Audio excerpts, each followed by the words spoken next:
Being solitary is being alone well, being alone luxuriously immersed in the doings of your own choice, aware of the fullness of your own presence rather than the absence of others.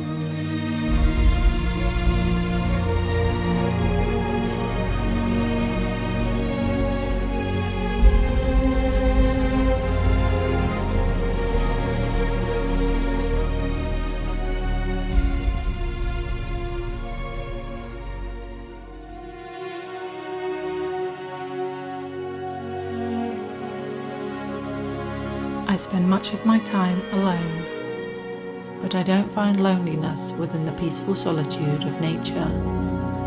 I find loneliness either comes from being surrounded by people and struggling to fit in, or from being out of alignment within yourself, your pursuits, or your environment. I get asked, aren't I nervous to do solo wild camps, or don't I want company? Some even think to tell me to be careful, or that I shouldn't wander alone. For me, there is no ego, empowerment, or reckless abandon in simply being by myself. It's so special to share experiences, of course, but it's also a gift to have time in nature, fully in your own energy, passing quietly through the landscape with nothing more than the odd hello to a herdie or fell pony. We are the one person we will spend our entire life with.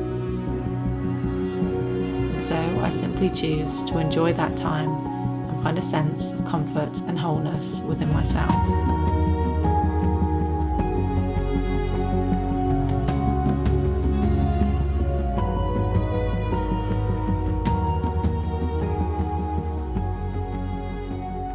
Welcome back to the channel. I'm really happy to be taking you out on another wild camp. So it'll be a night of solitude up in the Fowls. I'm headed out over in that direction, and while I've walked all of this area before, I haven't actually looked at it from the lens of actually finding a pitch.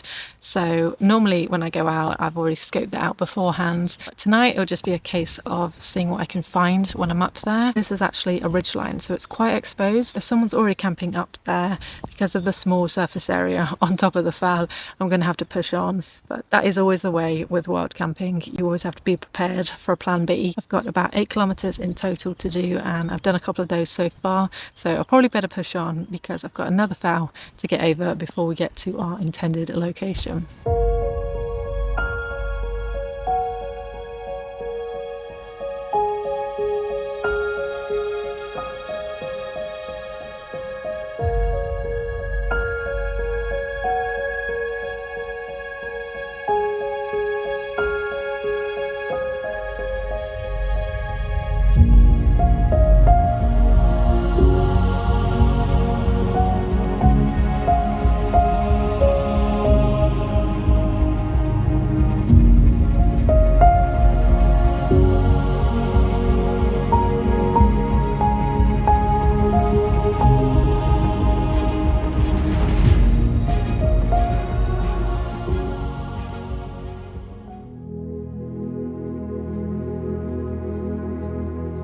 I made it to the ridge as the light began to fade and a cooling wind swept through, dropping the temperature considerably. It hasn't rained in weeks. I've been all over the Lake District recently, from the quieter northern fringes down to the hotbed that is Wasdale, across to dusty Honister and into the heart of the Langdales. The rivers are low at best, with the upper River Derwent in Borrowdale almost drying up entirely.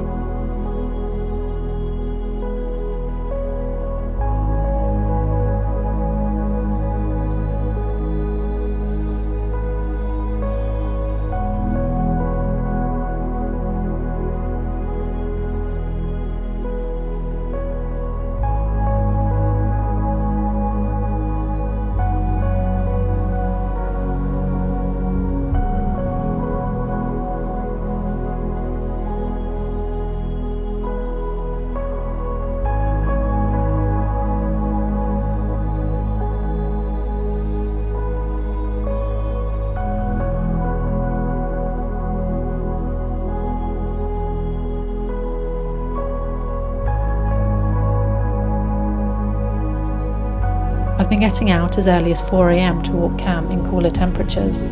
So he isn't with me for this camp, though I'll make sure that you get to say hello to him when I get home. Ryan is due a well-earned rest too.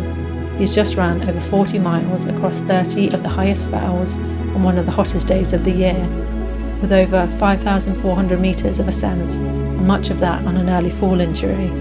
He's capable of more than I can even imagine is possible for myself. We have spent much of our time apart over the years due to his work. Nothing is ever set in stone, but it does ensure that you don't take time for granted.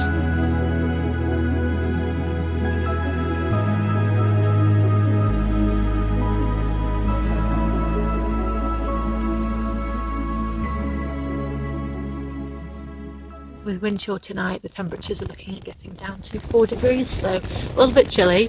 So I always find it best to try and retain that heat as best I can after, moving around. I find that if I get cold, it's very hard for me to heat back up. So I'm going to get all of my layers on now, and that'll just help keep me warm. So this is a Merino 175, and then I've got this wool jumper, insulated jacket. And then I've got my hard shell layer, which I'm just going to put on to walk about outside. Also got some merino leggings, they're the 175s as well, and apparently one sock. I think the other one must be in the bag still. So you wouldn't think it's summer, but I do get really cold when I'm set around filming time lapses especially. So I've got my gloves as well. There's a much more dramatic view over on the east side of the ridge. However, I ended up deciding to drop down onto this west side because it's a lot less exposed. You've got the wind coming from the east, so I'm slightly more tucked away down here, but I'm also a lot less visible, so it'll be more sheltered all round, and I can always go for a wander up there and take you up there and have a look. I think I'm just going to have a bit of a wander in the remaining light. There's some clouds moving through, they look really nice, and then we'll get set up and get cozy.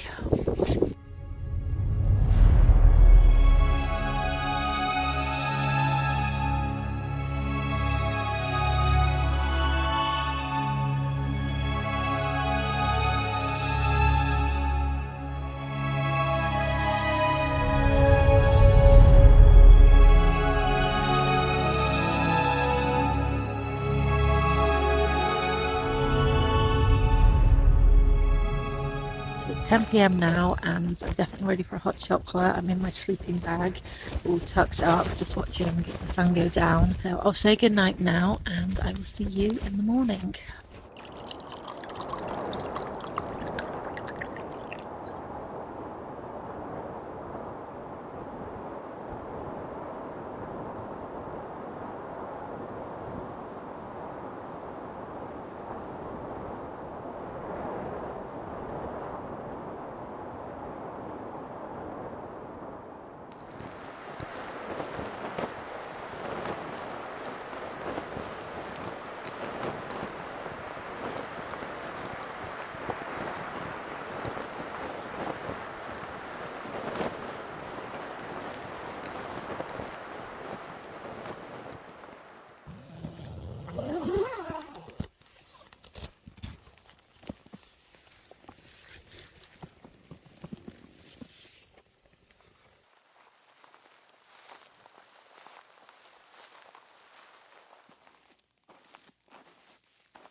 6 a.m. and I've finally taken all of my layers off because I'm really feeling the warming glow of the sun now. It was quite a cold and windy night last night, even though the winds were only about 10-15 miles an hour. It's enough to feel it when you're in the tent, but I'm surprised about how much sleep I actually got because I don't really remember that much of the night, so I must have been asleep.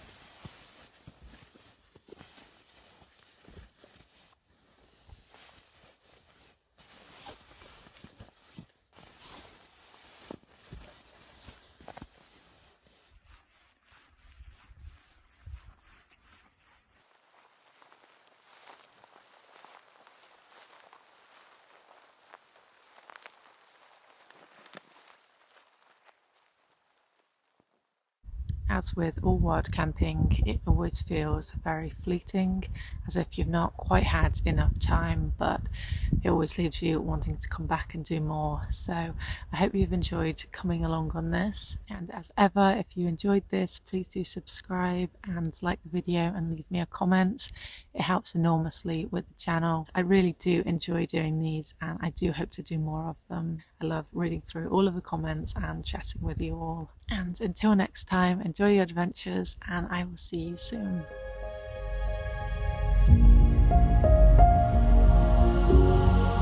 I also wanted to say thank you so much to those of you who have left super thanks on any of my previous videos. It's so incredibly kind of you. Thank you.